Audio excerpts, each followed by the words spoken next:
Hello and welcome to Gallery Theater Presents.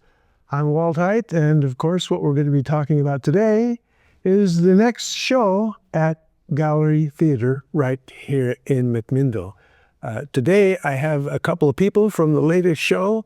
It's going to be a big musical called Xanadu, and with me is the director, Marla Nutman, and one of the cast members, Paige Spellman.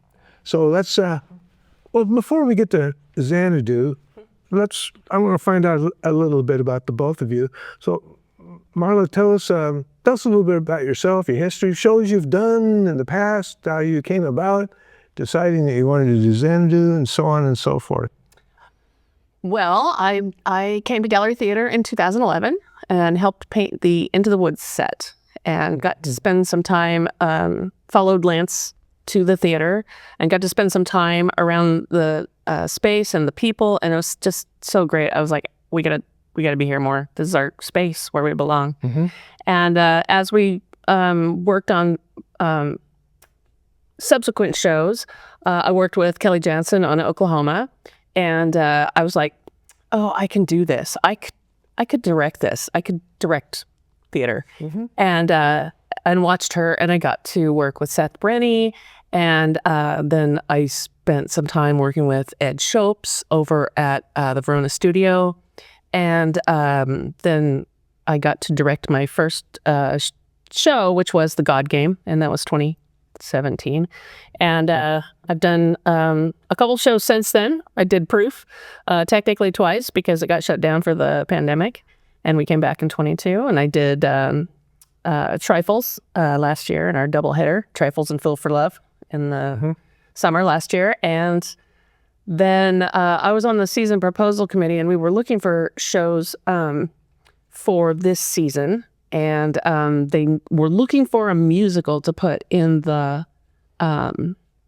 fall slot, which is usually a big draw slot, and so we want something big and spectacular or something that's well known and well liked.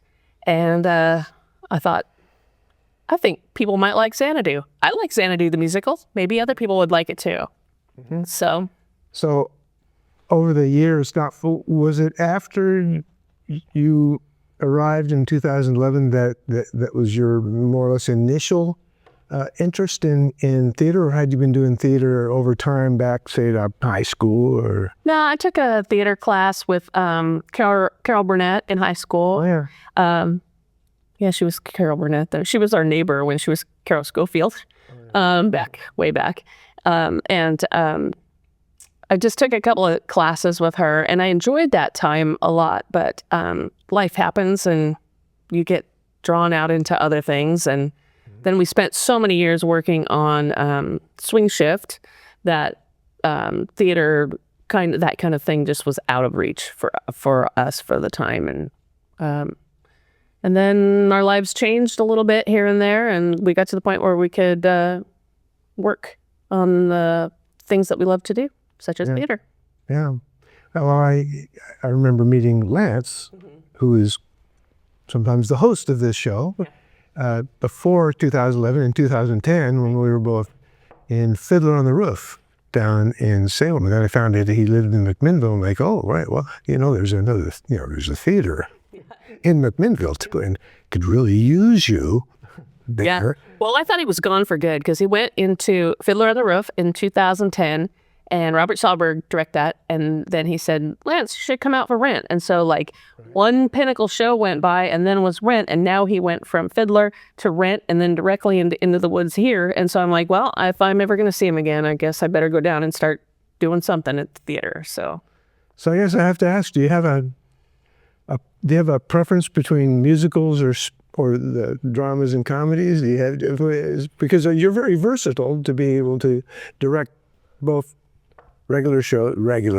non-musicals, and music. Well, this is my first musical, and it's my first comedy. Well, now Oklahoma, you could say that you probably had a I was kind of a gopher, production assistant in that show, so I didn't really have any artistic input. Mm-hmm. But Yeah, so this is my first time anyways at the helm because I also worked with Seth on Music Man. And so I worked on other musicals. I just had never directed one. This is quite an adventure. There is so much work to do. There's so many different aspects to a musical. That I figured that this year would be a learning curve for me, and it really has been. It's been pretty crazy. I really enjoyed this time, and I think that we're going to create something really spectacular. But I have a soft spot for the dramas. I like the intimate dramas in the arena. So Yeah, those are fun. yeah. The arena is always interesting. No place to hide in there. Someone's always watching you. Paige Bellman, welcome to the world of gallery. I guess this is your first role at the theater. Yes, it's my first role. Wow! And so, tell me a little bit about yourself. Where do you hail from? What's been your life before Xanadu? Well, I was born. I'm just kidding. My mom signed me up for community theater when I was 15 in the Atlanta area. And that's kind of when I started with theater, just through high school. And I really loved it. I did be like around 10 shows maybe in high school. And just that was like my whole life. And I love doing musicals. That's definitely like a favorite of mine. And after high school, I just didn't do any shows. I went to college. I'm a teacher. I just kind of, I still like had it. There was a special place in my heart for theater, but I just kind of let it go. And then when I saw Xanadu, I had a lot of people encourage me to audition. And so I did. And Wow. here we are. So you're Georgia born and raised? No, I'm actually from Maine. It's a complicated story, but my theater journey was in Atlanta mostly. Yeah. And how long have you been out here in the West? I met my husband in Colorado. We were ski bums, and he got offered a job in the wine industry out here in 2016, and then we moved out here in 2017. Wow. So you've been here now 8 plus years. Yeah. And so you talked about being prompted or cajoled or encouraged to audition for Xanadu, and apparently that clicked. The idea sounded good to you. Yes. Yeah. I love roller skating. So. Oh, wow. We'll talk a little bit about that then. I want to hear more about roller skating. Well, something really special about the Atlanta area is there's a lot of roller rinks. So just in my town, there were actually 2 roller rinks, and like the schools were very involved with the roller rinks. We had skate nights, like roller skating was just like a big part of the culture in Atlanta, honestly. But I think there's a lot of cities that have roller skating as like a big part of their culture. So Atlanta is definitely one of those places. And so I skated a lot growing up. And then when the pandemic hit, I saw one of my friends bought roller skates, and I thought, I'll try it. And then I did like a skate every day for a year challenge. So I skated every day for 365 days. And I got pretty good. So wow. Yeah. That's fabulous. And, spoiler alert, possibly, the use of roller skating is in the musical Xanadu. And so let's dive into Xanadu a little bit.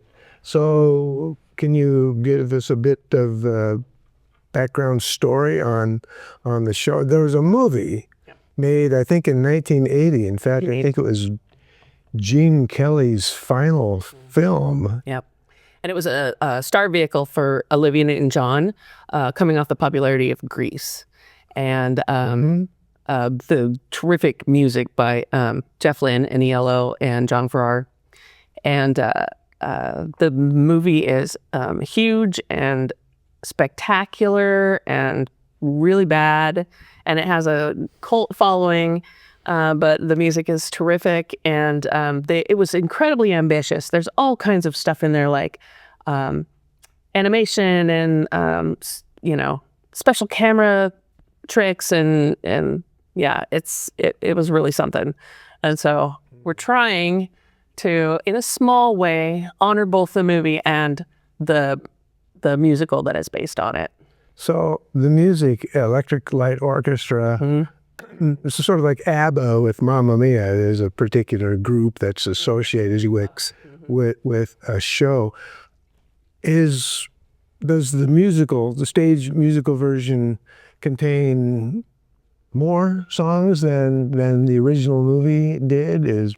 Yeah, they expanded the movie plot is really not much. There's not much to the plot, and so the musical both parodies the movie and expands a couple of plot lines, and it adds some more ELO songs into it, but not all of the ones that you probably know, but a couple more. And I don't know. I was a pretty big ELO fan back in the day, and I might recognize them. Yeah, and it's great. If you hated the movie, you might still like the musical because it pokes fun at that movie, and it still has the great music. So sometimes self-deprecation is the best, funniest kind of humor. It really can be. Wow. So the plot. Can you touch a little bit on the plot of Xanadu? Let's give our viewers a little idea of what they're going to see in the way of a story and background sets and all that kind of stuff. Well, we have one big set and 9 players that have to fill up that set, and I think they do a pretty good job. But the story, only 9 people in the show. It's a very small musical, but the story centers around Sunny, who is an artist in Southern California, and the Muses, who are the daughters of Zeus, who come alive out of the chalk mural that he draws. And the main leader of Muse, played by Paige, is Clio. And Clio. Clio. I thought it was okay, Clio. It's Clio, yeah. Well, we had a lot of conversations about how to pronounce all those Greek names. So there's some tough names in there that took me a while to learn. Yeah. Anyway, so she disguises herself as an Australian named Kira, and then she sets out to inspire Sunny to his greatest work. Yeah. So she voluntarily chooses to adopt an Australian accent or persona. And no offense to Paige, because she's fabulous. It's so bad. It's supposed to be a bad accent, and I can't. It's good word. Pretty bad. It's really bad. Yeah. Well, I thought you were just bad on purpose. Oh, thank you. Yeah. No, it's just bad. I don't think I could do it well.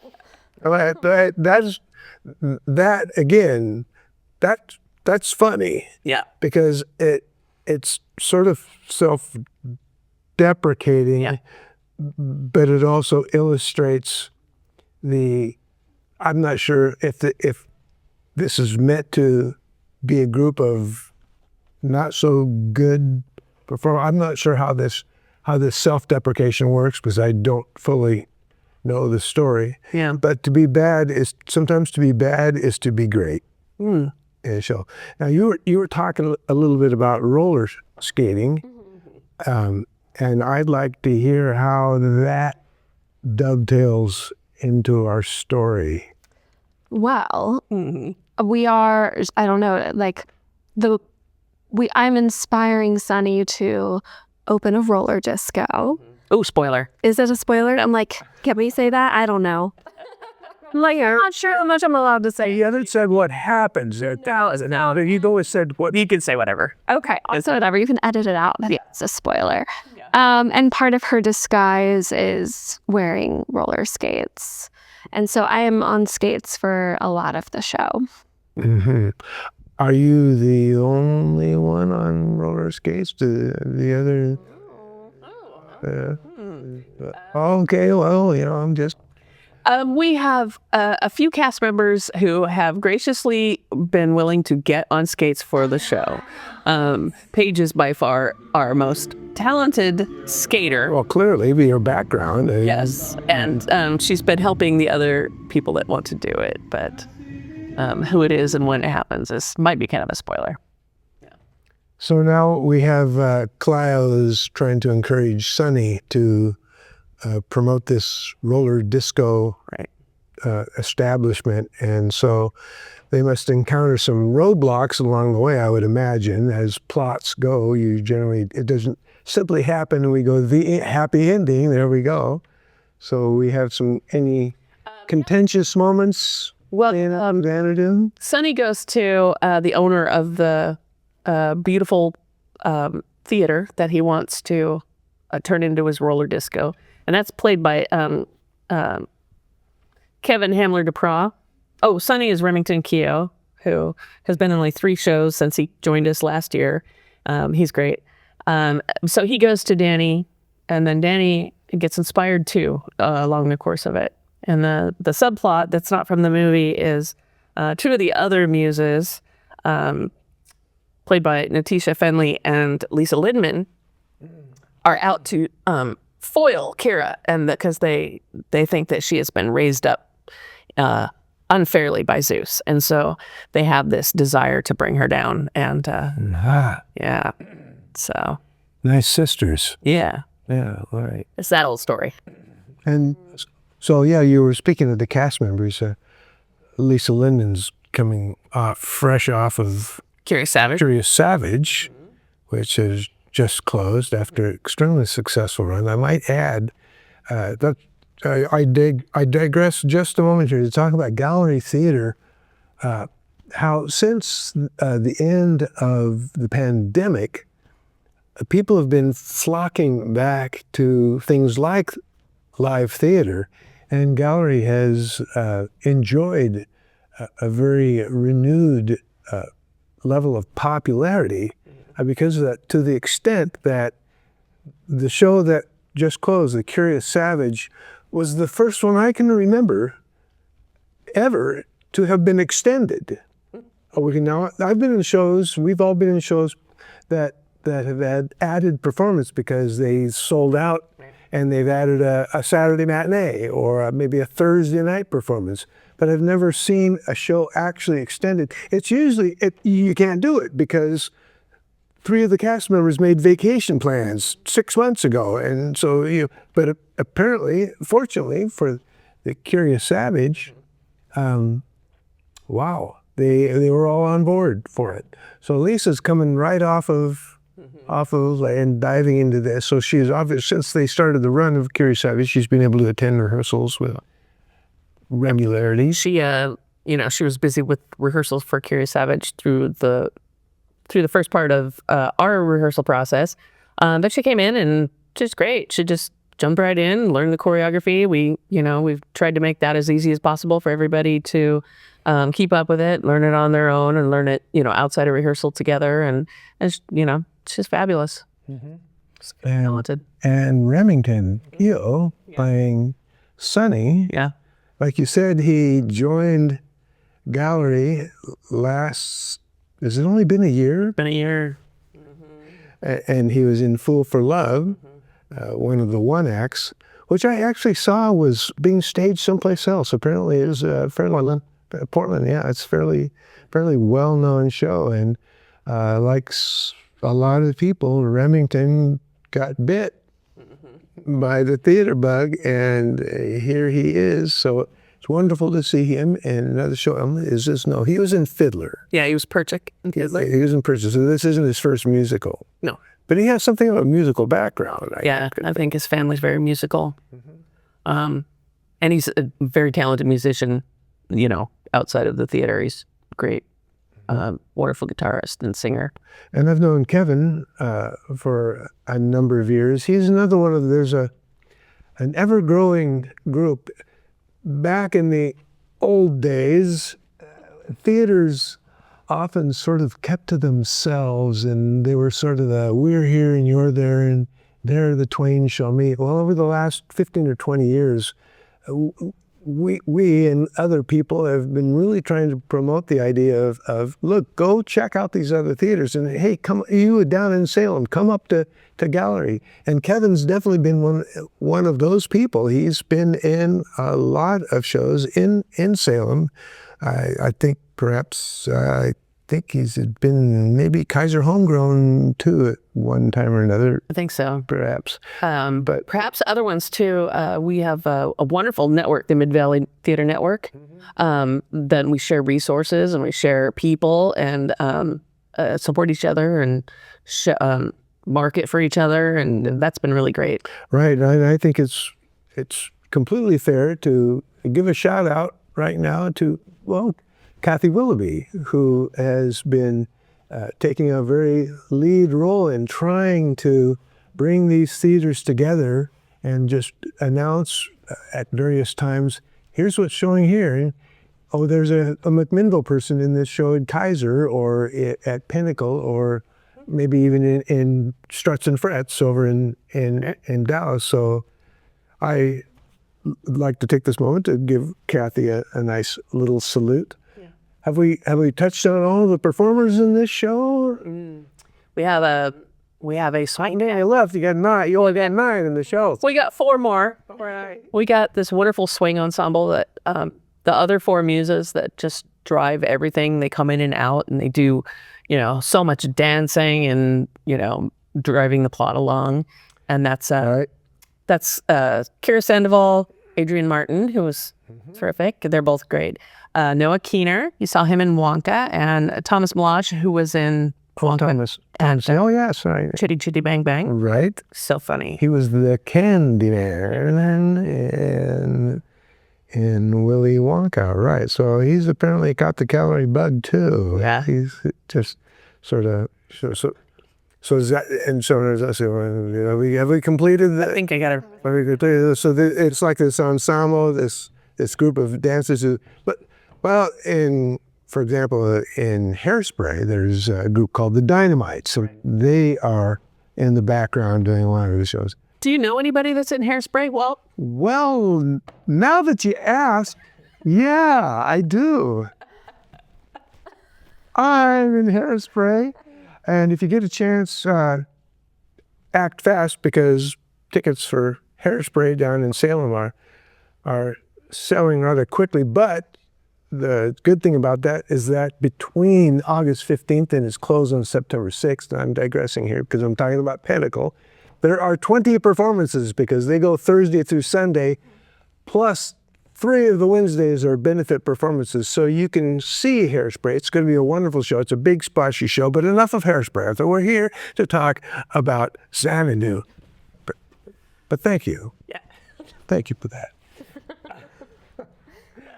So let's touch on your production team just a little bit. Okay. Yeah, terrific.